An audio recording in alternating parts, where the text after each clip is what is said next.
me demande ce que j'aime dans l'Amérique, paradoxalement, c'est l'Amérique que je déteste. Qu'est-ce qui fait que le 4th of July, il y a des drapeaux partout? Qu'est-ce qui fait que ce soit un rouleau compresseur culturel? Et en fait, finalement, ça confine la jalousie. Et c'est plutôt ce que j'aimerais que nous, qu'on fasse. Et j'aime pas qu'ils le fassent eux, parce que ça va contre nous. Mais qu'est-ce que j'aime aux États-Unis, c'est que c'est une nation en armes, c'est une nation construite dans le sang. Aujourd'hui, on est tous castrés, on est inhibés, on lutte contre la virilité, le cowboy Marlboro. Bah ouais, moi j'aime ça.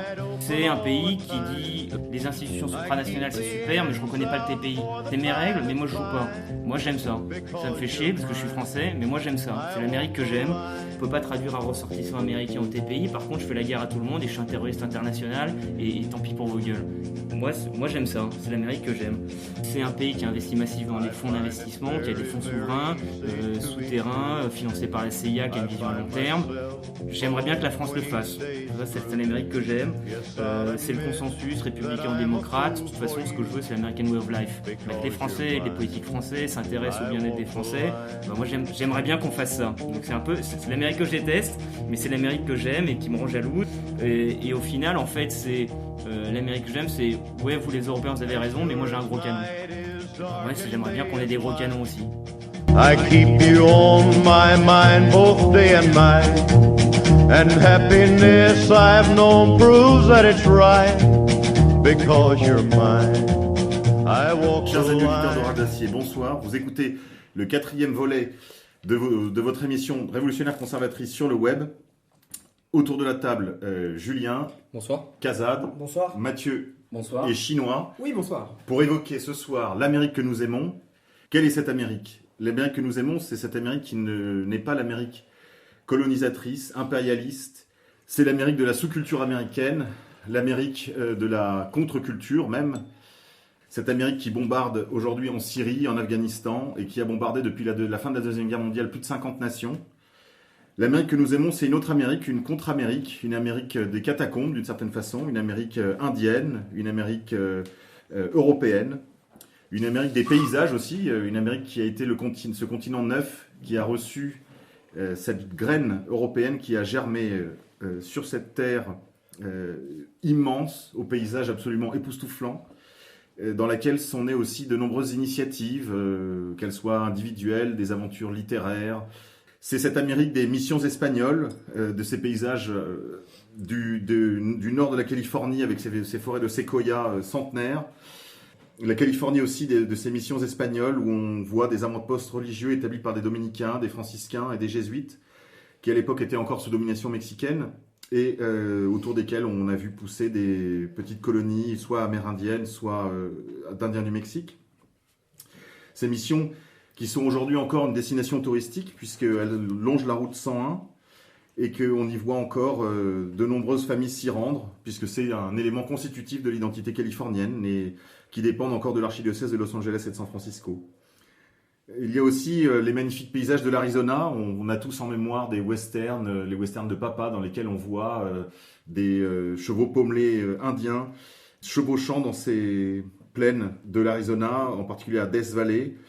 Death Valley qui est aujourd'hui un territoire amérindien encore, puisqu'il occupe à peu près 25% du territoire de l'Arizona et on y compte à peu près 8% de nations amérindiennes qui y vivent en réserve. L'Amérique que nous aimons, c'est cette Amérique des 500 nations amérindiennes, ces 500 nations qui s'étendaient des confins du Canada jusqu'au golfe du Mexique, des rivages du Pacifique aux embruns de l'Atlantique. Ces 500 nations qui étaient à la fois divisées entre elles, très variées, avec des familles linguistiques très différentes, des modes de vie très différents également, et occupant chacun de ces paysages et de ces climats qui font le charme de l'Amérique encore aujourd'hui. Ces Amérindiens qui nous font immédiatement penser à des figures absolument fascinantes comme Geronimo par exemple, qui de son vrai nom Go Kelaye, Apache Bédancoé, né au Nouveau-Mexique, et qui a été l'un des leaders lors des guerres Apaches contre les États-Unis et contre le Mexique, qui n'était pas un chef indien véritablement, puisqu'il était medicine man, mais qui était un guerrier reconnu, puisqu'il a dirigé de nombreux raids, des razzias contre les forces américaines. Il s'est aussi rendu coupable de plusieurs évasions, puisqu'il s'est rendu au moins 4 fois aux autorités US, et c'était un véritable exemple de guerriero. Le nom de Geronimo lui vient d'une de ses victoires qu'il a remportées contre les forces mexicaines, qui était un jour de la Saint-Jérôme, où les Espagnols invoquaient ce saint pour venir à leur secours. Et il a conservé ce nom comme un cri de victoire. Il a fini par se convertir au christianisme, et puis il a fini sa vie dans une réserve, après avoir quand même mis en échec les armées nord-américaines. Il y a évidemment aussi, dans cette Amérique que nous aimons, le souvenir des guerres indiennes, qui ont opposé au début les colons puis les gouvernements américains au peuple nord-amérindien, et qui s'étendent des années 1770 jusqu'à la fin du 19e siècle, qui ont été émaillés par plus de 400 traités de paix, qui ont tous été unanimement violés, sans exception, par les gouvernements américains successifs. Il y avait 10 millions d'Amérindiens au XVe siècle, ils ne sont plus que 250 000 à peu près en 1890. Ils ont été principalement victimes des épidémies, parfois provoquées intentionnellement, ou de la famine, puisque la viande qu'ils consommaient, principalement la viande de bison, a elle aussi été décimée, puisqu'on est passé de 60 millions de têtes autour de l'an 1500 à moins de 1000 à la fin du XIXe siècle. Voilà, ça c'est par exemple une des Amériques que nous aimons, mais il y en a d'autres. On pense à une Amérique française, par exemple, Cazade.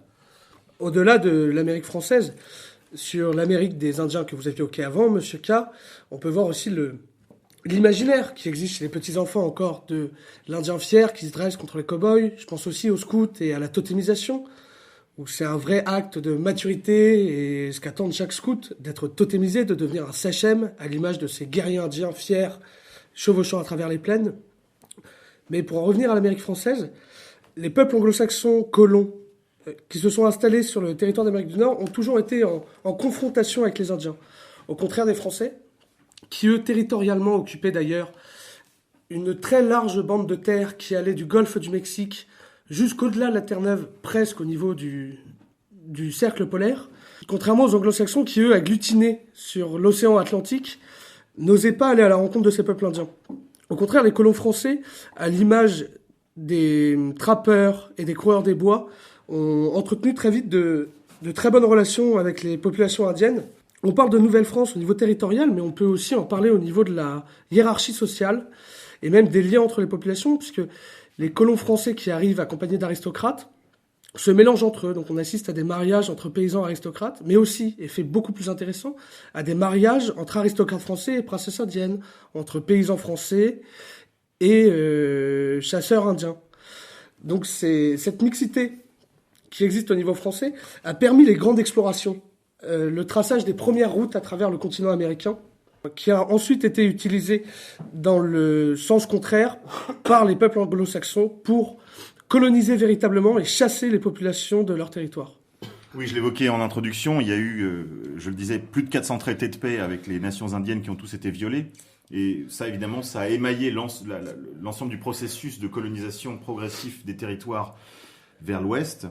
Mathieu, je crois que vous avez un attachement particulier pour les paysages de l'Arizona. Pendant longtemps, l'Est dit civilisé s'arrêtait aux montagnes noires qui se situent à peu près aux 2/3 des États-Unis aujourd'hui, quand vous venez de la côte Est, et qui étaient aussi bien par la faune qui les habite que par les peuples et les nations indiennes qui les habitaient, étaient une limite, la limite de cette dite civilisation. Et peu de gens finalement se risquaient à les traverser. On a vu justement les trappeurs dont parlait Cazade s'y risquer, fraterniser avec avec les autochtones. Et finalement, pendant très longtemps, cette frontière est restée assez imperméable jusqu'à ce que finalement certaines nations indiennes ne finissent par céder. Et je vous renvoie à notre émission de la semaine passée sur les vagues migratoires, où nous parlions de l'ennemi intérieur. Et c'est là qu'on peut faire une vraie différence dans l'approche qu'ont pu avoir les Français et les Anglais. Il y a eu une vraie différence d'approche, parce que les Français comme aventuriers, franchissaient ces frontières naturelles, alors que les Anglais ont finalement n'ont pas autant fraternisé, ne sont pas mêlés à ces populations autochtones, mais les ont dévoyés. Et on parlait la semaine dernière de l'ennemi intérieur, de ceux qui attirent chez nous la fin de notre civilisation, qui la provoquent. Et c'est ce qu'ont fait certaines nations indiennes, je crois qu'en particulier les Iroquois, qui se sont alliés aux Anglais, et qui était une nation détestée par les autres nations indiennes, qui finalement, pour des raisons souvent de commerce et d'enrichissement, ont vendu leur savoir-faire guerrier à l'ennemi et ont fait entrer le loup dans la bergerie. Il faut d'ailleurs savoir que c'est une tactique qui a été poursuivie par les militaires américains après la guerre d'indépendance des États-Unis, puisque la logique d'ailleurs de recrutement de tribus indigènes par les forces américaines n'avait pas tellement pour but d'équilibrer un rapport de force avec les tribus indiennes, puisque de toute façon, il y avait un déséquilibre technologique tel, et puis aussi des logiques stratégiques qui étaient présentes dans les forces américaines, qui étaient totalement absentes. Des tribus amérindiennes qui, elles, pouvaient être très fortes sur le plan tactique, mais qui n'avaient pas de vision globale, et qui, d'autre part, de la guerre, je veux dire, et qui, d'autre part, ne réalisaient pas tout à fait que les États-Unis, enfin, les colonies américaines d'origine anglaise étaient adossées à tout un continent, et à une nation très puissante qui, de toute façon, avait scellé le destin des nations indiennes. Et puis, il faut rappeler aussi, Monsieur K, qu'il y avait énormément de rivalité entre toutes ces nations indiennes qui se détestaient plus ou moins cordialement les unes entre les autres et qui donc n'a jamais facilité cette défense de leur civilisation contre l'envahisseur. Et j'espère que nous ne ferons pas les mêmes erreurs que celles qui ont été perpétrées par les nations indiennes sur leur continent, aujourd'hui sur le nôtre avec l'envahisseur qui s'en vient. Il faut aussi rappeler les méthodes affreuses qui ont été employées par certains colons, saouler, enfin d'alcooliser, donc de saouler les Indiens qui n'étaient pas du tout habitués à ce genre de choses. Donc on leur donnait de l'alcool, souvent frelaté en plus, ou des couvertures remplies de maladies, et qui ont poussé à leur perte cette civilisation. Et à la fois à cause des ennemis intérieurs qu'il pouvait y avoir chez eux, et puis de la perfidie de leurs adversaires. Oui, il faut savoir que cette logique de recrutement, je disais, avait principalement pour but de démoraliser, en fait, de désagréger les tribus indiennes. Parce qu'encore une fois, ça n'a pas fait de différence sur le plan militaire, mais c'était véritablement une véritable arme psychologique, une arme de guerre psychologique. Kazan. Puis en plus de cela, vous parliez de diversité de paysages, mais il y avait aussi une vraie diversité de population. Il ne faut pas oublier l'immensité du continent d'Amérique du Nord. Une tribu quasiment amérindienne de Californie n'a rien à voir avec les tribus Huron de la région des Grands Lacs. Alors que face à eux, ils avaient des puissances culturellement quasiment hégémoniques. Je pense notamment à l'Empire britannique qui fonctionnait de la même façon du nord de l'Amérique jusqu'au sud de la Californie. Ce qui leur a permis, je pense, justement, cette progression facile. Mais je souhaitais surtout revenir à ce que disait Mathieu auparavant sur les trappeurs, les coureurs des bois. C'est, pour moi, l'un des principaux piliers de cette Amérique que j'aime.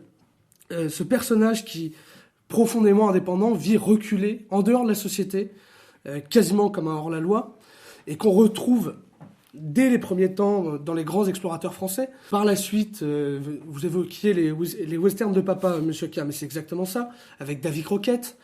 Et ensuite, ceux qui parcourent la route 66, ceux qui sont constamment à la recherche du beat, on retrouve à travers toutes les phases de l'Amérique cet individu solitaire, ou en tout cas accompagné de peu de camarades, qui défie la société, j'ai envie de dire la société moraliste des WASP, qui défie cette société moraliste pour rêver l'aventure, la vivre et partir à la découverte de ce continent.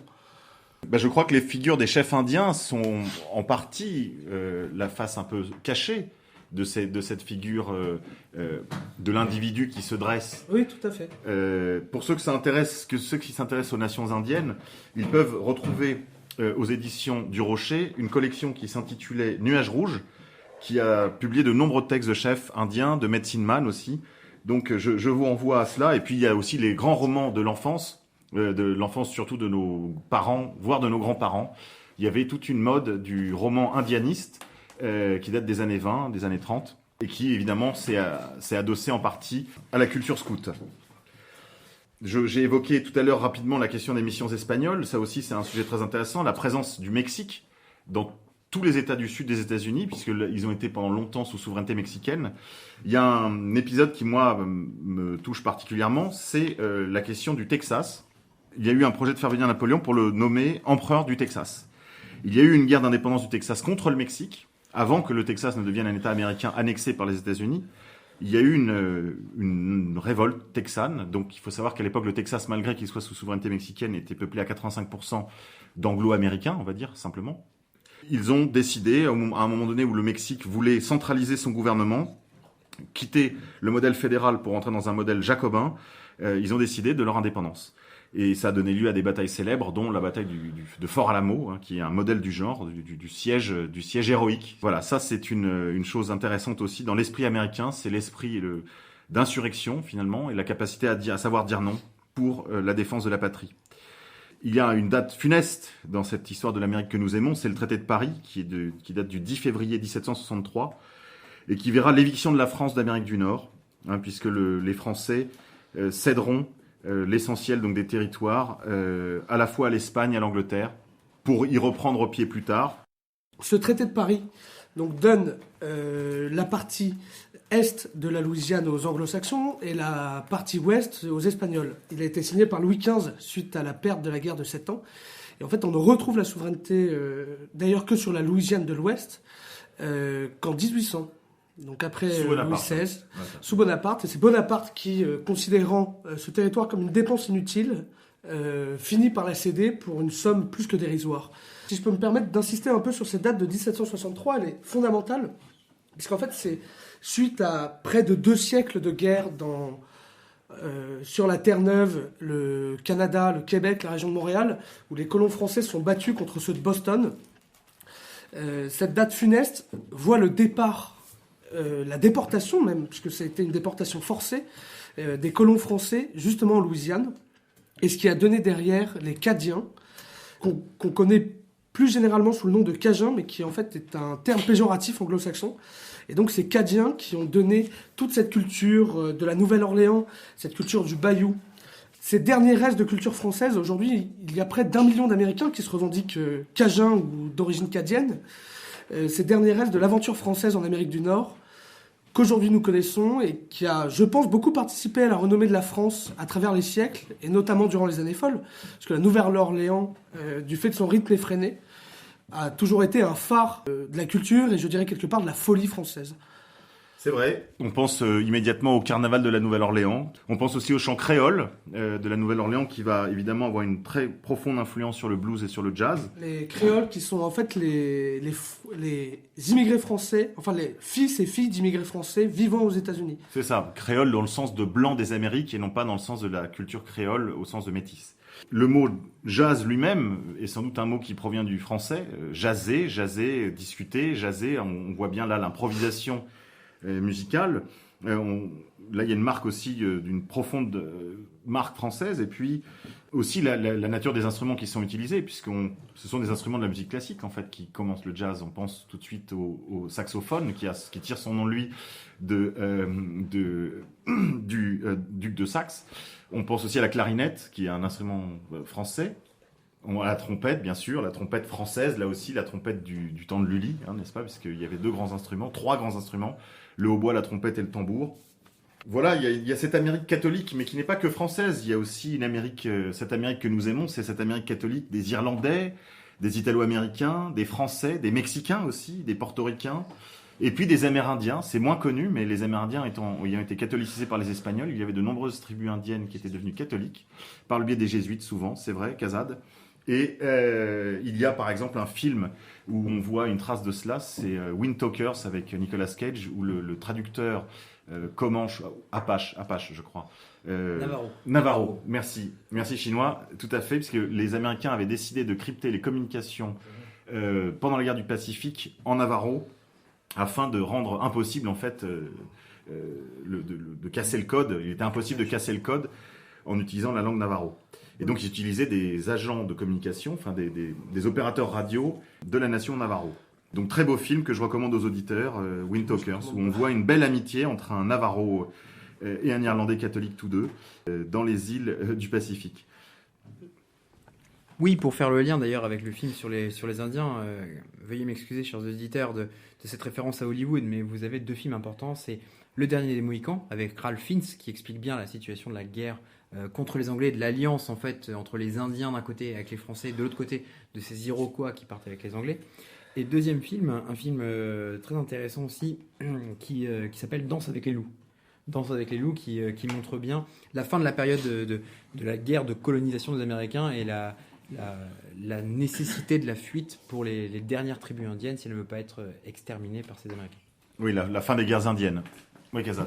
Justement, c'est cette question des films hollywoodiens qu'on a tous, je pense, malgré tout apprécié à un moment, puisque ce côté américain sûr de soi, conquérant, certes nous révulse, nous, Européens, qui aujourd'hui subissons leur mainmise, et demain encore plus du fait du traité transatlantique, mais quelque part nous attire, parce qu'ils sont quand même assez sûrs d'eux pour faire des films plus que patriotiques. Je pense notamment à The Patriot avec Mel Gibson. Où là aussi, on a d'ailleurs des épisodes relatifs à la guerre indienne, puisque je crois que le héros utilise d'ailleurs le tomahawk avec beaucoup de talent. Suite au massacre que vous évoquiez des gouvernements américains, même anglo-saxons, contre les tribus indiennes et français, puisqu'il s'agit du massacre d'un fort français. Mais justement, ces films qui sont à la fois profondément arrogants, je pense justement à The Patriot, ne peuvent que nous enthousiasmer, ou en tout cas, on aimerait bien avoir la même chose chez nous. Ça, c'est certain. C'est très certain. Il y a un patriotisme américain, je dirais, qui est atavique. Il est impossible de faire une carrière politique aux États-Unis sans être un patriote. Même les gauchistes américains comme Obama ont été obligés à un moment donné de faire des actes d'allégeance au drapeau, à la patrie, etc. C'est, je dirais, une donnée de départ de tout engagement politique aux États-Unis. Ce patriotisme naturel des États-Unis, en effet, peut nous faire envie. Mais est-ce qu'ils n'ont pas un patriotisme finalement très symbolique, justement, une attache à un drapeau, une attache à un hymne, une attache à un territoire, mais finalement pas à une communauté? Julien? Je pense que pour répondre à cette question, il est intéressant de revenir à une autre période de l'histoire américaine, qui est la guerre de sécession. En fait, la guerre de sécession, on nous parle toujours de l'esclavage. C'était une guerre contre l'esclavage. Alors certes, c'est une des données du problème. Mais en fait, c'est 2 conceptions anthropologiques même qui s'affrontent. Avec un Nord qui est industrialisé, qui est progressiste, qui veut construire une société nouvelle. Et en fait, c'est le Nord yankee. Et c'est le patriotisme américain contemporain contre un Sud qui est, lui, beaucoup plus agricole. Alors d'où, justement, la nécessité si on peut parler de nécessité de l'esclavage, mais qui correspond à un modèle agricole. Et le Sud, c'est la société enracinée et fédéraliste, confédéraliste plutôt. D'ailleurs, les Français de Louisiane, de la Nouvelle-Orléans et de Bâton Rouge, etc., vont rejoindre les Confédérés dans cette logique, justement, d'une société plurielle. L'évocation du Grand Sud, du Dixieland, de la guerre de sécession, ne peut que nous évoquer la figure française de Maurice Bardèche, qui a écrit un très bel essai qui s'intitule « Sparte et les sudistes », où il parle longuement de ce type humain du sudiste, profitant de la vie, jouisseur, et profitant des joies domestiques, et d'une société en effet à la fois hantée sur son identité et sur son mode de vie, je dirais, rythmé par les saisons, par le monde agricole tout simplement, qui est très semblable en fait au mode de vie européen de l'époque. Pour faire une incise sur la question de l'esclavage, je ne sais pas ce que vous en pensez, Julien, mais il me semble que si on compare le destin, d'ailleurs ça a été fait par de grands auteurs, je pense Julius Evola en parle à un moment donné, je crois, dans La crise du monde moderne. Si l'on compare le destin d'un ouvrier blanc du Nord qui est esclavagisé par des gens de sa race au destin d'un esclave noir du Sud qui est certes dans une situation ancillaire sur le plan juridique, mais qui est souvent vit dans de bien meilleures conditions que l'ouvrier du Nord. En fait, on a affaire à la guerre non seulement du Nord contre le Sud, sur la question de l'esclavage comme argument publicitaire, mais surtout une guerre de conquête du Nord capitaliste contre un Sud plus traditionnaliste et plus agricole, tout simplement. Mais ils ont rejoué la révolution industrielle en quelques années. pour préciser sur la question de l'esclavage dans le Dixieland au moment de la guerre de sécession, il faut rappeler que la problématique de l'esclavage apparaît lors de la dernière année de la guerre de sécession, premièrement, au niveau de l'argument publicitaire, et deuxièmement, il y a moins de 10% du personnel agricole et domestique dans la Confédération du Sud qui est esclave. Et enfin, troisièmement, et c'est un point primordial, il y avait plus d'engagés volontaires noirs du côté du Sud que du côté du Nord. Et il faut rappeler un point historique qu'on n'évoque jamais, c'est qu'il y a eu des déportations massives de Noirs forcés vers le Nord pour qu'ils aillent peupler les usines et travailler justement à moindre coût. Donc c'est tout à fait contraire à ce qu'on nous apprend à l'école et dans les médias. C'est ce qu'on voit d'ailleurs rapidement aujourd'hui avec la cité de Détroit, qui a été une cité très industrialisée et qui aujourd'hui a 90% de chômage, qui est massivement peuplée d'Afro-Américains et qui ont été importés là-bas, qui aujourd'hui vivent dans une misère extrême et dans une criminalité très forte. Peut-être pour conclure sur Dixieland, je voudrais parler d'un autre auteur, alors lui qui est américain, de langue française, qui a parcouru tout le XXe siècle, puisqu'il est né en 1900 et mort en 1998, converti à l'adolescence au catholicisme. Et je parle évidemment de Julien Green, qui a écrit 3 romans magnifiques sur Dixieland, Les Pays Lointains, Les Étoiles du Sud et Dixie, dont je recommande la lecture à nos éditeurs. Puisqu'on en est à évoquer des grandes figures littéraires du Sud, on pense évidemment à Faulkner, mais on peut penser aussi à Steinbeck, qui a écrit beaucoup sur la misère du Sud, en particulier la misère au moment de la crise de 29. Je pense ici à La Perle, par exemple, qui est un très très beau roman sur le prolétariat américain. On ne peut pas évoquer ces figures-là non plus sans parler, on l'évoquera peut-être plus loin dans l'émission, du populisme américain, qui est une véritable veine qui traverse l'ensemble de l'histoire politique américaine, puisqu'il sera la 3e force constituée des États-Unis, le 3e parti, le parti populiste. Des figures plus récentes comme Christopher Lasch en ont parlé, aussi dans leurs ouvrages sur le populisme, sur la trahison des élites, tous les travaux que vous pouvez retrouver dans le sillage de Jean-Claude Michéa, qui est une de nos références, puisqu'il a traduit l'essentiel de l'œuvre de Christopher Lasch en langue française. Nous allons passer à la pause musicale et ensuite nous aborderons le XXe siècle.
sur les ondes de Fréquence Orage d'Acier. Vous venez d'entendre les Dropkick Murphys, I'm Shipping Up to Boston, pour faire plaisir à nos amis de Quebeca Liberata. Les Dropkick Murphys, qui sont un groupe irlando-américain, qui nous font penser à cette ville de Boston qui semble une ville irlandaise transplantée dans le territoire américain.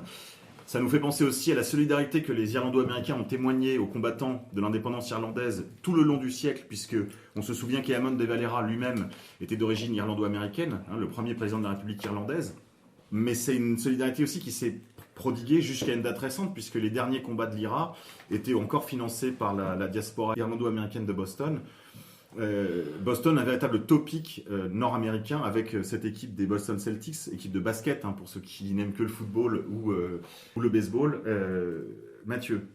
En fait, ce qui est intéressant pour Boston, c'est de voir que c'est affreux pour les nations indiennes dont nous parlions tout à l'heure, de voir combien certaines identités ont pu s'enraciner chez eux, mais en même temps, on voit une identité irlandaise qui vit aujourd'hui encore à Boston. L'Amérique peut passer pour le continent du déracinement, et à Boston, l'empreinte irlandaise est vraiment très importante. Vous parliez des Boston Celtics, le club de basketball de Boston. Il y a aussi, il me semble, un carnaval irlandais à Boston de chaque année. Et donc Boston, ville irlandaise, d'immigration irlandaise, mais aujourd'hui avec une identité assez importante tournée autour justement de cette culture irlandaise et catholique. Qu'il faut rappeler dans cette Amérique qui nous semble aujourd'hui au XXIe siècle tout à fait unifiée, homogénéisée. Il y a d'autres topics intéressants dans cette Amérique que nous aimons. Je ne sais pas si c'est la partie qu'on préfère. Moi, c'est pas la mienne, mais enfin, peut-être on peut dire un mot de New York, qui est peut-être la plus européenne des villes américaines, avec tous ses paradoxes. Elle est aussi peut-être la plus américaine des villes européennes. Kazad ? Justement, pour mêler les Irlandais à New York, il faut rappeler que, je crois, il y a 2 ans, lors de la Saint-Patrick, donc la grande fête des Irlandais, la plus grande se passe à New York, et le maire de New York, d'origine irlandaise, avait refusé qu'il y ait un char de la Gay Pride lors du défilé de la Saint-Patrick, et Guinness et Heineken avaient par conséquent boycotté. Donc je vous invite à boycotter, malgré leur goût, Heineken et Guinness. Buvez de la Murphys. Il y a aussi, dans la culture américaine, de manière peut-être plus diffuse, peut-être moins localisée, la présence des Italo-Américains, évidemment à New York. On pense tout de suite à Little Italy, qu'on voit d'ailleurs merveilleusement mis en scène dans la série des Parrains 1, 2, 3, mais aussi dans la série des Sopranos, puisqu'on parlait de New York. Même si moi je ne suis pas du tout un fan de cette série, je dois dire qu'il y a parfois, à l'occasion, dans cette culture italo-américaine, le sentiment là aussi d'une transplantation presque sans modification, quoi. C'est-à-dire qu'ils deviennent américains. On voit bien que les Italo-Américains sont des Américains de plein droit, de plein pied, et ils parlent l'anglais aussi avec... mais ils parlent l'anglais parfois avec cet accent italo-américain inimitable. C'est une chose étonnante de voir partout où les Italiens s'installent, ils gardent malgré tout à la fois dans la culture domestique, de la cuisine, mais aussi des pratiques sociales. Même si, par exemple, dans les Sopranos, on voit que ça tourne autour du baseball, il y a quand même une logique d'enracinement dans cette culture italo-américaine de Little Italy.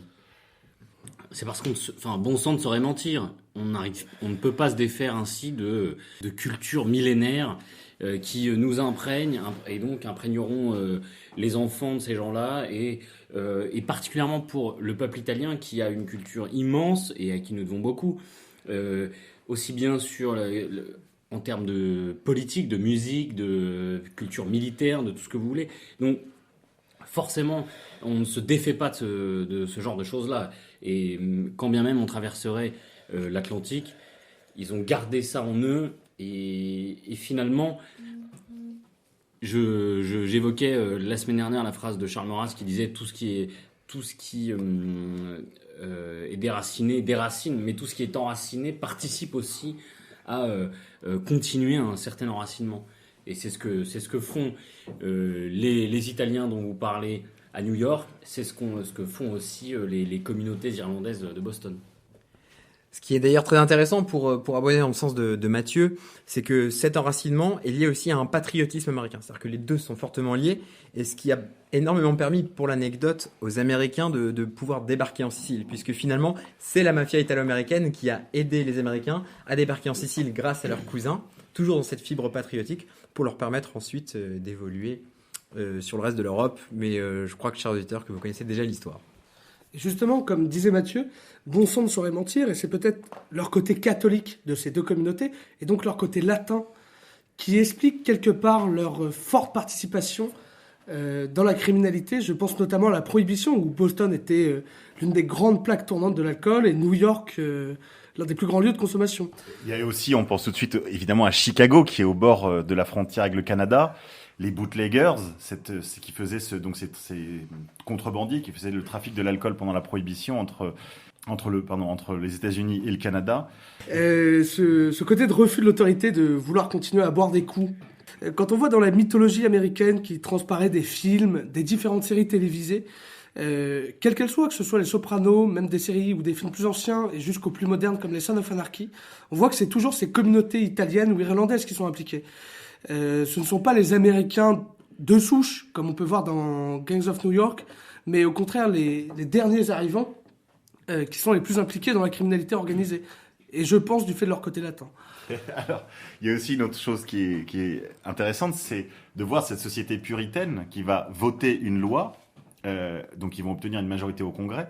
On se demande d'ailleurs si cette loi de la prohibition qui interdisait l'alcool n'a pas été plus ou moins achetée d'ailleurs par la mafia pour augmenter les prix de l'alcool et pouvoir organiser un trafic avec un produit de grande consommation. Mais enfin, c'est l'Amérique seule qui peut inventer ce genre de situation, reconnaissons-le.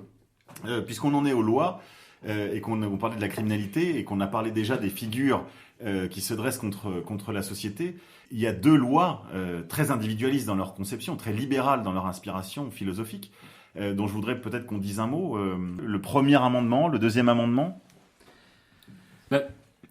Ce sont deux amendements qui sont à la fois à l'origine de l'originalité et de la puissance incroyable des États-Unis, et en même temps, c'est à l'origine de justement cette mainmise sur le monde dont vous parliez au début, Monsieur K, qu'ont les États-Unis et ce sentiment de patron du monde.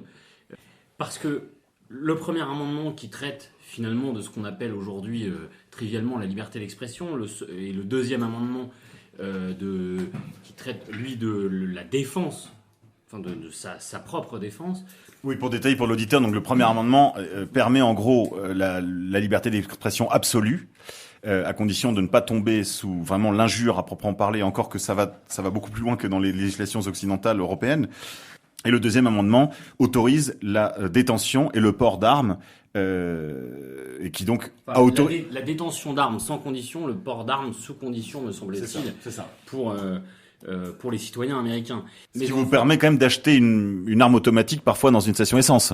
Ces deux amendements reflètent tout à fait la situation dans laquelle nous vivons aujourd'hui, c'est-à-dire à la fois un rêve et une emprise des États-Unis sur notre imaginaire grâce entre autres à ces deux amendements, mais en même temps, on se rend compte de l'infantilité de cette société américaine qui n'utilise pas du tout à bon escient ces deux amendements. Et finalement, ça devient une prison, peut-être dorée, mais c'est une prison. Quand on voit les dérives, par exemple, du deuxième amendement, à cause de lobbies comme celui de la NRA aux États-Unis, c'est tout à fait délirant, alors que finalement, il ne me semble pas complètement dingue de pouvoir détenir une arme et défendre sa propriété. Oui, pour ma part, moi je crois que si ces deux amendements étaient, je dirais, importés en Europe tels quels, les choses changeraient du tout au tout, et je le souhaite très vivement. Et en effet, je suis d'accord avec vous, Mathieu, je crois que les Américains font très mauvais usage de ces deux amendements, mais une société organisée, encore avec quelques liens communautaires, comme c'est le cas dans certaines sociétés européennes encore, nous permettrait, je crois, de faire la révolution que nous appelons de nos voeux. Ces deux amendements à eux seuls pourraient être les leviers à la fois de l'émancipation des consciences par le premier amendement et l'émancipation des corps par le droit de porter des armes, ce qui nous protégerait contre les gouvernements spoliateurs et, pour tout dire, tyranniques qui nous gouvernent. Une incise au sujet du deuxième amendement américain qui permet de détenir des armes. Il n'est pas très compliqué en France aujourd'hui de détenir une arme, et grâce au permis de chasser, grâce aux licences de tir. Cependant, dans l'imaginaire collectif, ça semble tout à fait impossible ou improbable que d'être armé. Il n'en est rien, et donc je vous engage tous à remplir les conditions qui sont finalement pas très compliquées à remplir pour pouvoir détenir une arme légalement chez vous, pour pouvoir chasser et battre la campagne le week-end, une arme à l'épaule. Parce que ce deuxième amendement permet de manière aux États-Unis d'avoir le droit de détenir une arme, mais finalement, nous n'en sommes pas très loin, et ça n'est que nos esprits et la publicité ou la non-publicité qui en est faite par nos gouvernements qui nous interdit à nous de jouir de ce droit d'avoir une arme chez soi. Chinois. Oui, vous avez tout à fait raison, Mathieu. En fait, ces amendements ont la qualité de leur défaut, puisque les Américains peuvent jouir de deux choses: la liberté d'expression et le droit de porter des armes. Nous, on a vu avec le fameux esprit du 7 janvier et du commando Charlie Hebdo que la liberté d'expression n'existe pas. Alors qu'elle est développée à un tel point aux États-Unis que même des membres du fameux Ku Klux Klan peuvent développer leurs idées, alors que nous savons très bien en France que la moindre personne qui se permettrait de développer ne serait-ce qu'un dixième de ses propos risquerait jusqu'à 15 ans de prison. Enfin, c'est quand même hallucinant dans la répression. Et vous, chers auditeurs, en tant que preneurs, que gens qui sont épris de liberté et qui ont la prise de conscience, savent très bien ce qu'est la répression dans le cadre de la liberté d'expression. Et surtout, le deuxième point, la liberté de porter les armes, je pense, elle est assez explicite. On peut aussi la mettre en lien avec la question de la défense de la propriété privée, qui est un élément très important aux États-Unis. Oui, la défense de la propriété privée, c'est clairement un élément fondateur de la culture américaine. Ça fait partie aussi du rêve américain, le rêve de devenir propriétaire, qui est aussi un rêve français, pour tout dire. La défense de la propriété privée, qui est une des grands ressorts aussi de dramaturgie dans le cinéma américain. On pense à des gens comme l'inspecteur Harry, n'est-ce pas, qui sont là pour redresser les torts. Dans ce mythe très américain justement du bandit et du voleur, du gendarme et du voleur. Défense de la propriété en effet, qui pour ma part a toute ma faveur. Ça fait partie de l'Amérique que j'aime. Cette Amérique aussi peut-être pas du self-made man, parce que ça n'existe pas, on ne se fait pas soi-même. On est le fruit d'une culture, on est le fruit d'une communauté, on est le fruit d'une famille. Mais enfin, sinon de l'homme qui s'est fabriqué lui-même, en tout cas de l'homme dressé contre la société prise dans son ensemble, ça, oui. Surtout lorsque la société déraille, comme c'est le cas aujourd'hui dans les sociétés occidentales et particulièrement dans les sociétés européennes. En fait, vous parlez de l'homme audacieux, de l'homme qui a été l'homme européen pendant des siècles et qui aujourd'hui ne l'est plus, et que nous avons l'impression, en tout cas, de retrouver parfois dans l'homme américain. On les voit audacieux, on les voit très patriotes, mais trop, toujours dans l'excès. Ils n'ont pas cette retenue qui fait notre chance, ils n'ont pas cette retenue de la civilisation, et donc ils vont constamment dans l'excès. Et... Dans l'hubris, c'est-à-dire, comme le disaient les Grecs, c'est-à-dire dans l'excès, dans la démesure. Oui, effectivement, il y a, juste pour donner un exemple, par exemple, sur la liberté d'expression sur Internet. Les libertariens ont été les premiers là-dessus, et je les en félicite, à dire Internet n'a pas de frontières, ce qui nous permet d'ailleurs d'avoir un moyen de communication alternatif par rapport à ce que nous pouvons manger. Mais dans une posture maximaliste chez les libertariens, il y a un point qui est très dangereux, c'est que les libertariens maximalistes vont dire, s'il n'y a pas de frontières sur Internet, s'il n'y a pas de censeur, puisqu'il n'y a pas à avoir de censure, on peut tout se permettre. Et donc les libertariens forcenés sont allés jusqu'à la promotion de la pédopornographie en disant, mais il n'y a pas de frontières, il n'y a pas de censure, pourquoi je ne regarderai pas ces images horribles. Ils vont parfois aussi, sur d'autres terrains très loin, ils veulent privatiser les fleuves, les éléments de la nature, quoi. Ils disent que en fait, tout devrait être privatisé. Si on reste dans le raisonnable, les libertariens sont, à mon avis, une des écoles philosophiques américaines récentes les plus riches. Je pense ici à quelques auteurs, en particulier à la suite de Rawls, qui a été très critiqué dans leur rang, mais les communautariens, par exemple, qui sont des libertariens avec des limites, justement, qui, eux, sont des penseurs du lien social, de l'histoire, des traditions, qui sont des Durkheimiens, des disciples de Durkheim, le fondateur de la sociologie, des auteurs tels que Patrick Neal, Taylor, Alasdair MacIntyre, par exemple, et à sa suite, aujourd'hui, des incarnations des incarnations plus politiques autour de Ron Paul, par exemple, qui, même s'il est lui libertarien, il est influencé aussi par les enseignements des communautariens. Je crois que là, il y a vraiment un profit pour nos auditeurs d'aller chercher du côté, en particulier de Alasdair MacIntyre, pour voir comment, dans un monde presque sans racines, que sont les États-Unis d'Amérique, il y a une pensée de la communauté, de la tradition, de l'histoire. En fait, vous parliez, Monsieur K, et vous avez raison, de ce manque de limites qu'a le peuple américain. Je pense que plus qu'un manque de limites, c'est un manque de tempérance, qui est sans doute une qualité tout à fait européenne, et qui s'est peut-être un peu perdue là-bas. Mais si on regarde par exemple certaines sous-cultures américaines, comme le hot rod au début des années 20, qui finalement, suivant l'industrialisation, le Fordisme avec l'automobile, poussaient à l'extrême les performances de leurs automobiles.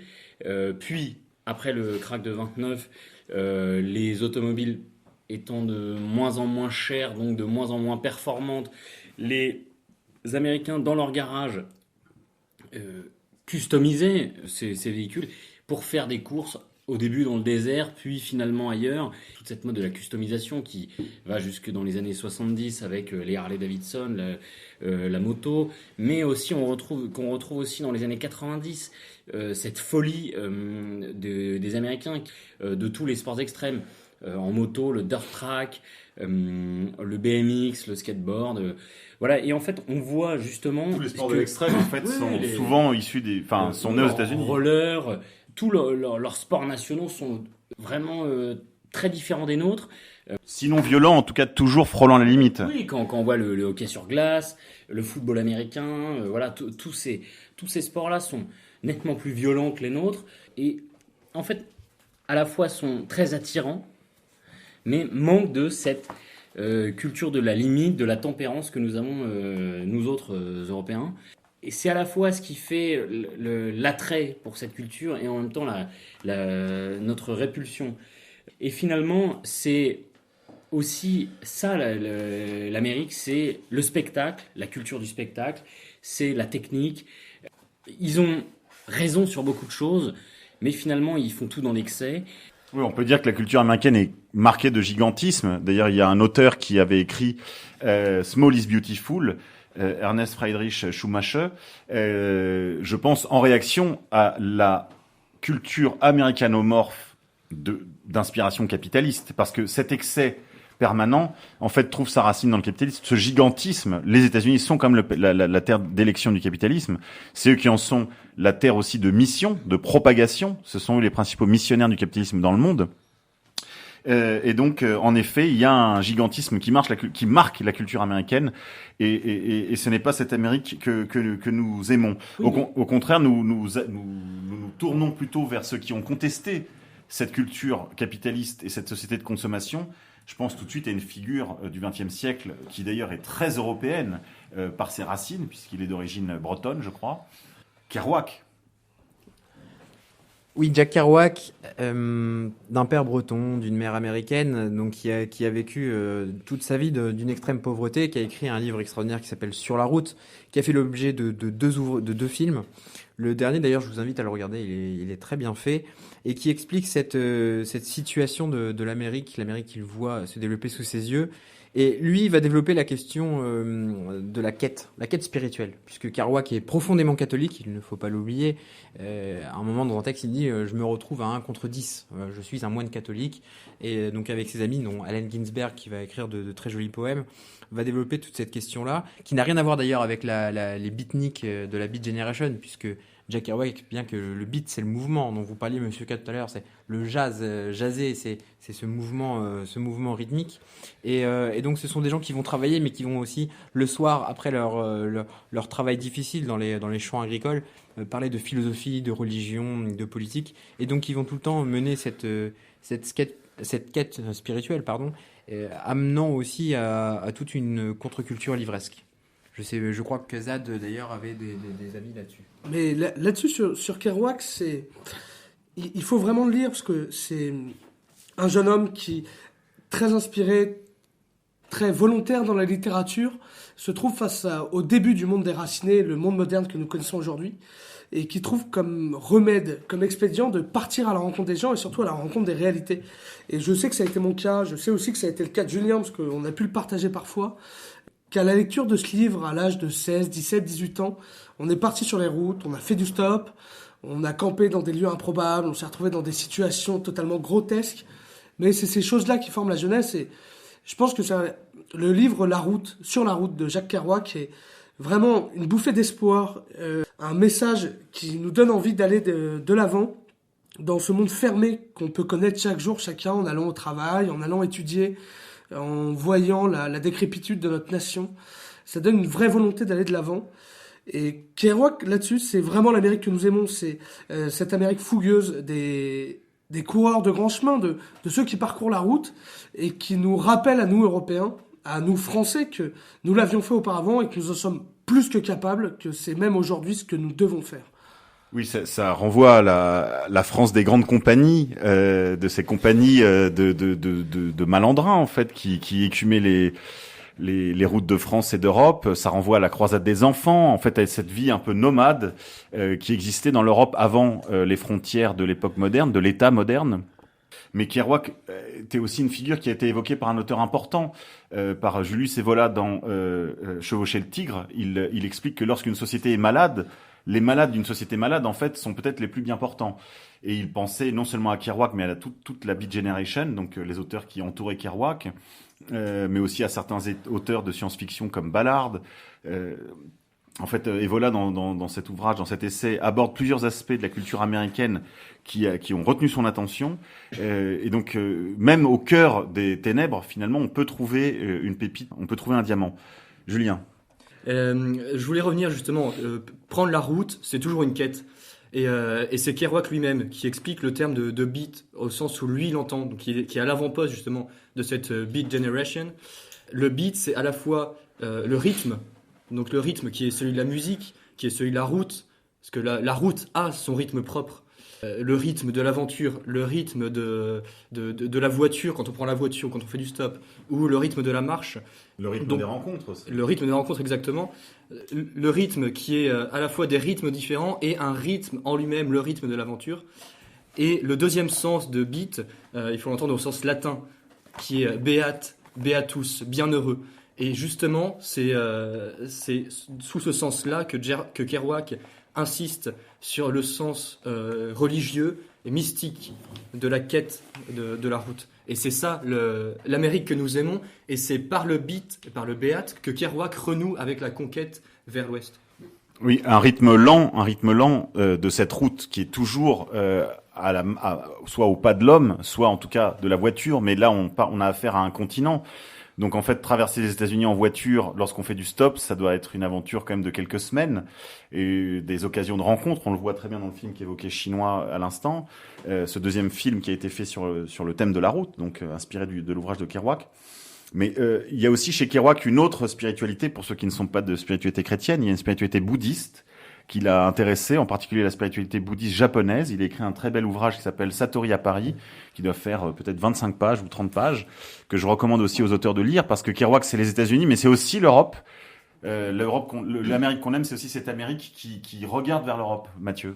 Et c'est justement, par exemple, ce que n'ont pas compris aujourd'hui tous ceux qui se revendiquent ou ne se revendiquent pas, mais qu'ils sont... ce mouvement hipster qu'on voit déferler dans nos métropoles européennes et qui se revendique de Jack Kerouac, mais qui n'ont compris que cette notion de beat, mais pas cette notion de béat, et qui finalement, aujourd'hui, n'ont retenu que une question de la route, mais qui ne... enfin, que la route, mais qui ne questionnerait rien. On n'avance pas, on ne se pose pas de questions spirituelles, de quêtes, où ça n'est qu'un vernis, qu'une surface. Vous parliez tout à l'heure, Monsieur K, par exemple, de la question du capitalisme, qui est le fruit de cette nation américaine.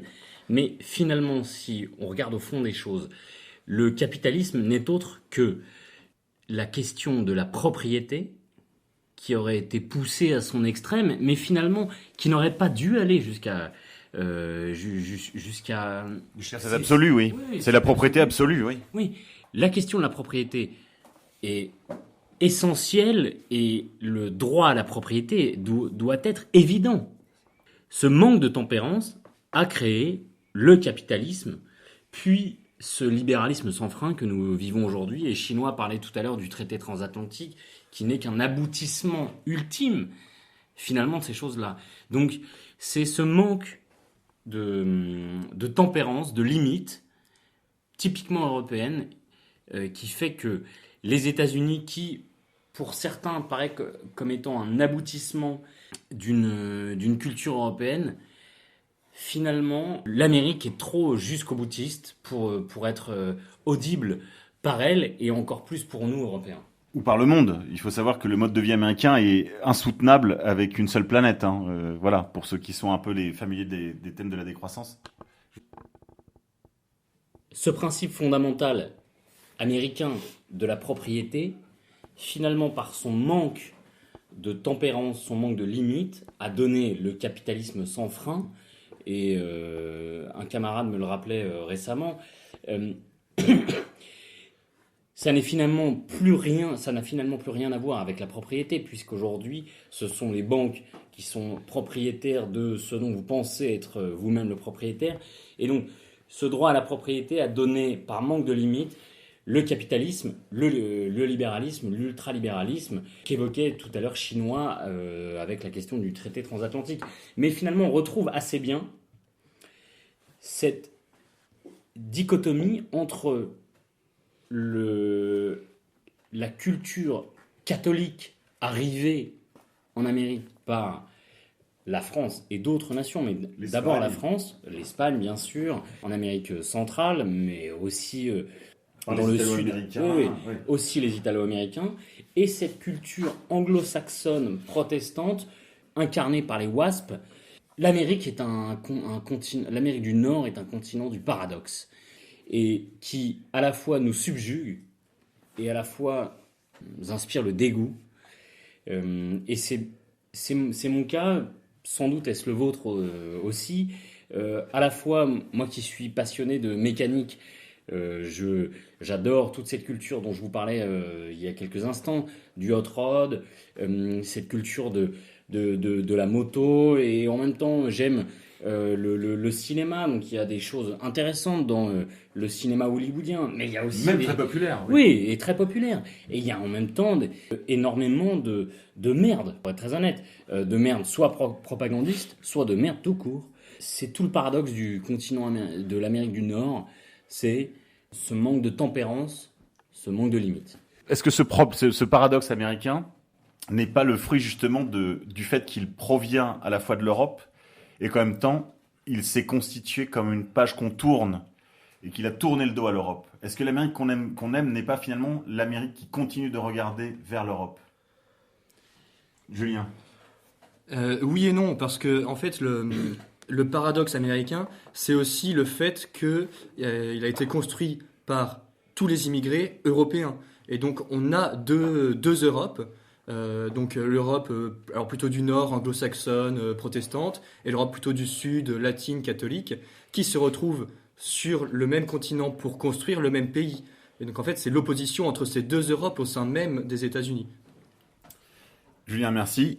On va peut-être dire un mot encore de la contre-culture. Il y a eu, après la Beat Generation, tout un mouvement entre la fin des années 50 et la fin des années 60 qu'on a appelé la contre-culture, avec de la poésie inspirée entre autres de courants européens comme le courant surréaliste, en particulier du surréalisme français, mais également aussi un investissement, peut-être même un surinvestissement politique de cette scène sur la question politique, avec la contestation à la fois de la société de consommation, du modèle du white bread américain par sa jeunesse, une rupture générationnelle sans doute aussi, et puis la contestation des guerres américaines, des guerres impériales, les guerres impériales qui avaient commencé dès les années 50, évidemment Cuba, mais aussi précédemment le Guatemala, et puis évidemment le gros morceau, le Vietnam. le Vietnam. Et cette confrontation à l'intérieur même de la société américaine va être très féconde, puisqu'elle va donner à la fois lieu, je dirais, à l'affirmation de ce qu'on va appeler la majorité silencieuse, chrétienne, de la Bible Belt, donc de tous les États du Sud baptistes, qui vont faire un retour sur eux-mêmes avec un revival spirituel et aussi un renouveau politique, puisque certains verront un virage de cet électorat qui est traditionnellement démocrate. Il faut savoir que les encagoulés, les cagoules blanches du Ku Klux Klan votaient traditionnellement démocrates. Et cet électorat va progressivement se tourner vers les républicains pour aboutir dans les années 80, au milieu des années 80, à l'élection de Ronald Reagan. Et évidemment, une immense fécondité sur le plan de la musique, sur le plan du cinéma, et aussi, je dirais, dans une sorte de culture plus underground, avec des cercles partout sur les campus de lecture de poésie, l'efflorescence de la French Theory, avec les études féministes, les études raciales, etc. Enfin, voilà, il y a tous ces aspects-là. Alors, il y a du bon et du mauvais. Je veux dire, dans cette Amérique en effervescence, il y a un point que je retiendrai, c'est vraiment l'émergence des études postmodernes dans les campus américains et leur corollaire contre-culturel, musical, en particulier le rock. Chinois.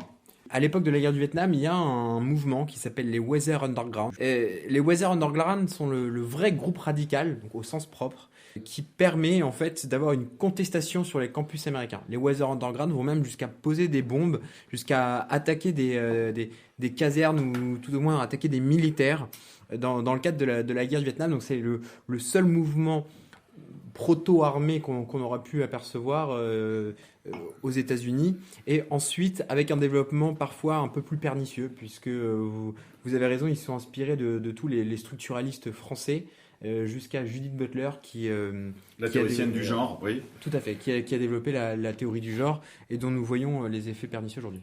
Alors je vois un deuxième groupe quand même qui, moi, attire mon attention immédiatement, c'est les Black Panthers. Groupe armé, alors pas groupe terroriste, en dépit de ce qu'on trouve partout sur le net de diffamatoire contre ce groupe, parce que il faut savoir qu'à l'époque, ils ont été victimes, comme beaucoup de groupes d'ailleurs organisés de la communauté noire américaine, d'une opération qui s'appelle COINTELPRO, qui était une opération de déstabilisation, de pénétration et de retournement en fait de ces groupes politiques pour en faire des groupes de délinquants ou de criminels, afin de détruire justement toute forme d'organisation et de prise de conscience politique des masses afro-américaines dans leur quartier, qu'on a livré à la fois à la violence et au crime. Mais je vois tout de suite ce groupe parce que ils avaient une véritable conscience politique. Ils étaient parfois séparatistes. Ils avaient des revendications séparatistes. Ils disaient qu'il y avait lieu peut-être d'imaginer, n'est-ce pas, des regroupements de populations en fonction de leur origine ethnique. Et peut-être une autre Amérique alors serait née de cette efflorescence, là aussi, d'une élite politique afro-américaine qui pouvait discuter avec le meilleur des élites blanches. Et c'est peut-être en fait un modèle de société plus proche de celle que défendaient les confédérés. Tout à fait.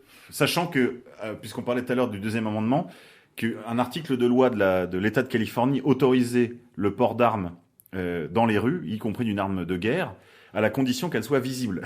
Ce qui fait qu'on a des photographies de Black Panthers déambulant dans les rues de Los Angeles ou de San Francisco, armés de Thompson, par exemple, parce qu'ils ont, je dirais, profiter de cette liberté qui leur a été donnée de se promener avec des armes de guerre, ou en tout cas des armes de très gros calibre, à la condition qu'elles soient visibles.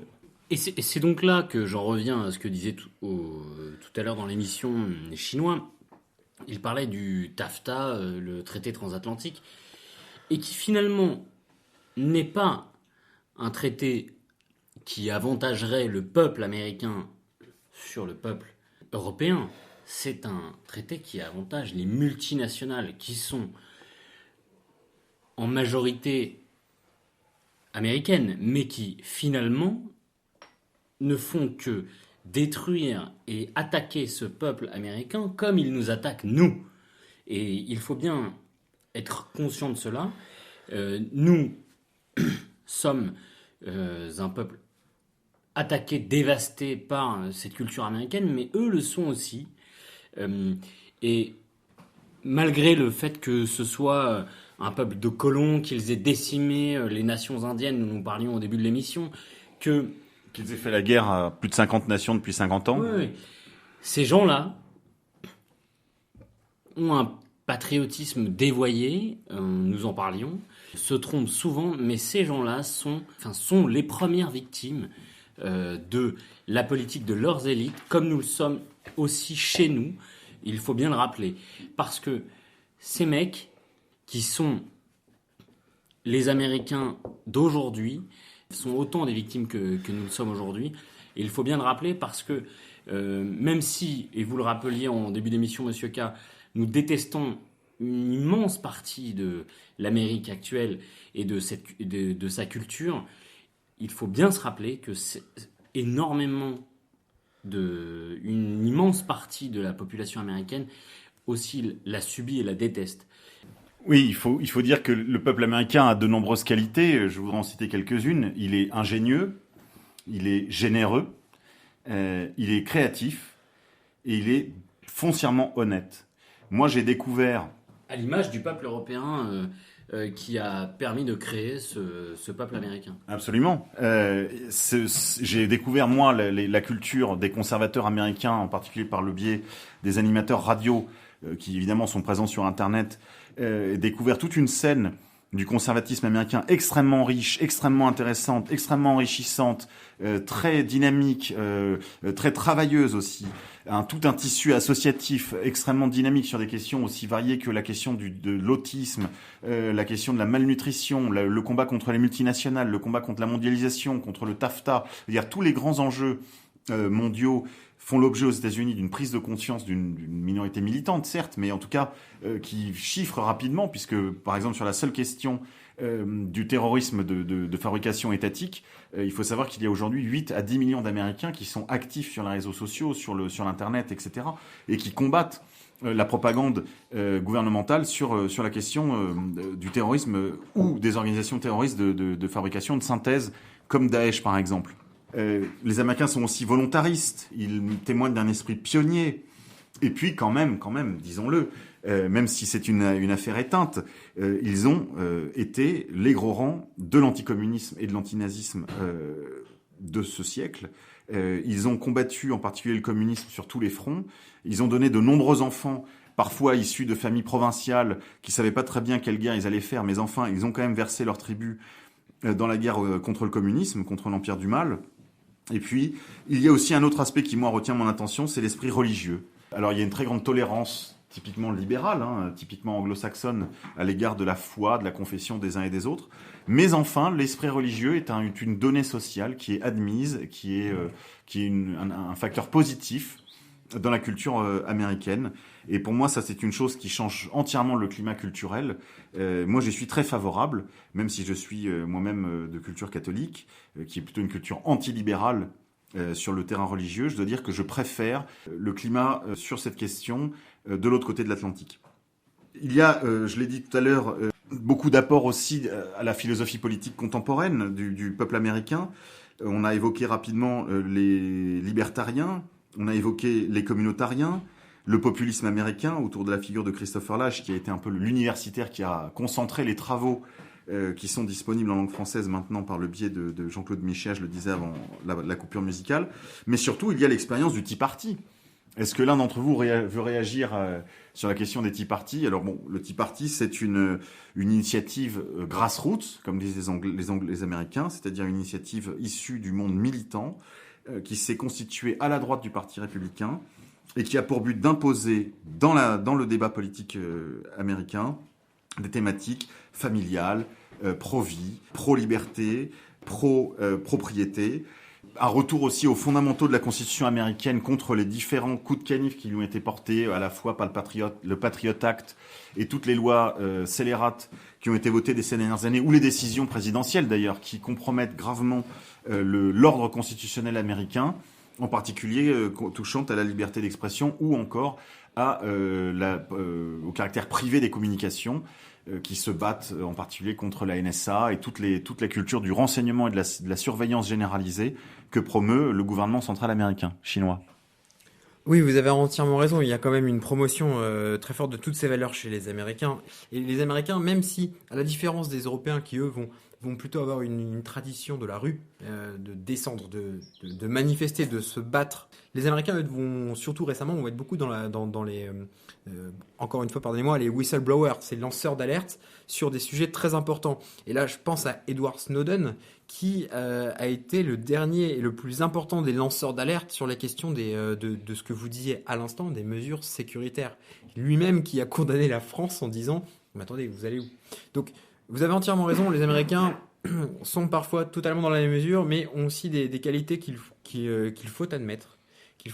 Puisqu'ils nous permettent d'aller de l'avant et d'avoir une prise de conscience en tant que militant ou en tant que membre de la cité, où on doit savoir où on doit aller. On va passer maintenant à la chronique. La chronique de Julien Lebel. Chers auditeurs, je vais évoquer ce soir la figure de Samuel de Champlain, le père de la Nouvelle-France.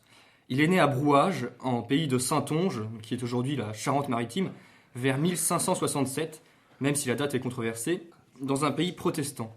Nous avons assez peu d'informations sur sa famille, mais nous savons qu'il est catholique au moins à partir de 1603, date du début de ses aventures en Nouvelle-France. Avant de traverser les océans, il a déjà une riche carrière.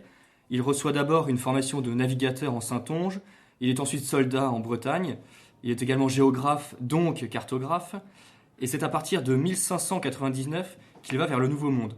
D'abord vers les colonies espagnoles d'Amérique, puis... D'abord, vas-y. 1, 2, 3. C'est à partir de 1599 qu'il va vers le Nouveau Monde, d'abord vers les colonies espagnoles d'Amérique, puis à partir de 1603 vers le Saint-Laurent, l'Acadie et la côte atlantique. Il est géographe et donc c'est lui qui nomme les colonies françaises Nouvelle-France en l'inscrivant sur une carte en 1607, carte qui représente l'Acadie. Pour ce qui est des aventures de Champlain dans les colonies françaises, tout commence le 15 mars 1603. Le navire La Bonne Renommée quitte Honfleur avec à son bord Samuel de Champlain. 2 autres navires le suivent. Fin mai, l'expédition s'ancre à Tadoussac. Samuel de Champlain et François Gravé, chef de l'expédition, descendent en barque jusqu'à la Pointe aux Alouettes. Ici s'illustre la particularité des expéditions françaises dans ces contrées, ce qu'on appelle la Grande Alliance. On désigne sous ce terme les accords passés entre les Français et les autochtones.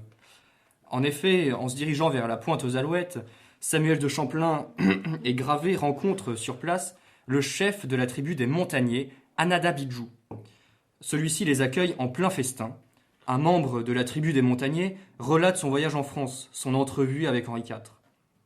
Finalement, les larges bouffées de tabac du rituel du calumet de la paix, auquel les 2 Français sacrifient, scellent la politique française pour le siècle qui s'ouvre. Je n'entrerai pas ici dans tous les détails ultérieurs, mais signalerai simplement que c'est ce qui mena les Français à participer à la guerre des Montagnais contre les Iroquois, aux côtés d'autres nations amérindiennes. L'expédition se poursuit et remonte vers l'amont du fleuve. Deuxième rencontre avec les indigènes de la tribu Innu et le chef Begourat dans la région de Tadoussac. Ce dernier confie aux Français son fils afin qu'il voie la France. Champlain suit les traces de Jacques Cartier et explore plus loin que lui en amont du fleuve.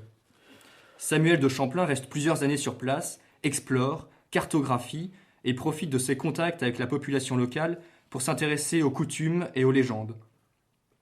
Un fait marquant sur la personnalité de Samuel de Champlain consiste en la fondation de l'Ordre de Bon Temps à l'hiver 1606, alors que toute l'expédition est établie à Port-Royal.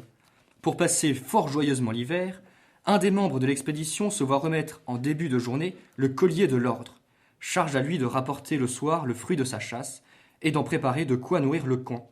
Le lendemain, la charge est transmise à un autre, à qui est confiée la même mission. L'émulation entre les différents membres de l'expédition et les réjouissances quotidiennes gardent le moral des troupes au creux de l'hiver et si loin de la mère patrie. Champlain rentre finalement quelques mois en France et accoste à nouveau en juin 1608 à Tadoussac. C'est de cette expédition que date l'établissement à Québec. Champlain avait pour mission, avec ses 28 hommes, d'établir une colonie permanente en un lieu favorable sur la grande rivière de Canada, que l'on appelle aujourd'hui le fleuve Saint-Laurent. La colonie permanente doit préparer l'arrivée ultérieure des familles. C'est au cours de cette expédition que les rivalités entre puissances européennes font de Champlain la cible d'une tentative d'assassinat qu'il déjoue. La justice du temps est efficace. L'instigateur est décapité, les complices sont renvoyés en France pour y être condamnés à être pendu. Les 3 décennies qui suivent, Champlain poursuit ses explorations, ses cartographies, l'organisation de sa colonie entrecoupée d'allers-retours vers la France. Je ne serais pas complet si je n'évoquais ses différends avec l'Angleterre. Québec a été souvent menacé et tombé plusieurs fois. Les difficultés ne manquent pas dans la jeune colonie, et l'été 1628 est particulièrement dur en termes d'approvisionnement pour Québec. Des marchands anglais en profitent pour le sommer d'entrer en affaires avec eux, ce que Champlain refuse. Les Anglais font donc le siège de la ville, qui capitule en 1629. Emmené à Londres, il faudra 4 ans à Champlain pour parvenir de nouveau à Québec. Le 18 août 1634, il envoie un rapport à Richelieu, disant qu'il avait rebâti sur les ruines de Québec, élargi les fortifications, construit une autre habitation à 15 lieues en amont, aussi bien qu'une autre à Trois-Rivières. Il a aussi commencé une offensive contre les Iroquois, annonçant qu'il voulait les éliminer ou les ramener à la raison. Voici pour quelques éléments sur l'incroyable vie de ce héros français, bâtisseur infatigable. Alors avant de conclure cette émission tout à fait, je vais faire un tour de table pour vous demander, messieurs, quelles sont les innovations, les inventions de la contre-civilisation américaine qui retiennent votre affection. Moi j'en citerai quelques-unes un peu en vrac.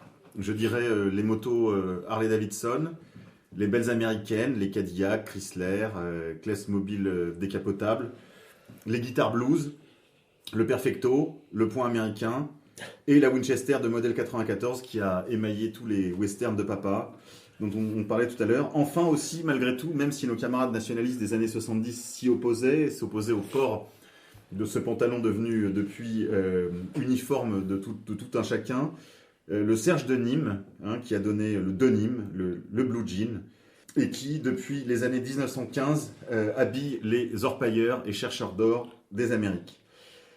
Voilà pour ma part, Kazad. Voilà pour ma part, Mathieu.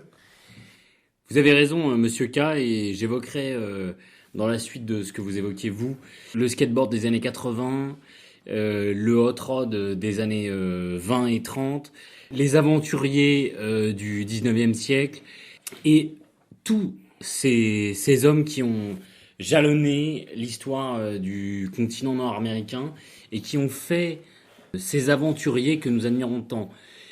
Pour rester dans l'originalité, je pense qu'il y aurait 2 objets qui seraient intéressants, et pour être dans la démesure, ça serait chevaucher une magnifique Harley-Davidson avec à mes côtés une Winchester 42 dont vous parliez à l'instant, au son de la chevauchée des Valkyries, pour toujours rester dans la démesure. Oui, il y a évidemment les hélicoptères Apache, les derricks de pétrole du Texas. Voilà, il y a 1000 choses que l'on pourrait dire pour évoquer cette Amérique que nous aimons. Julien ?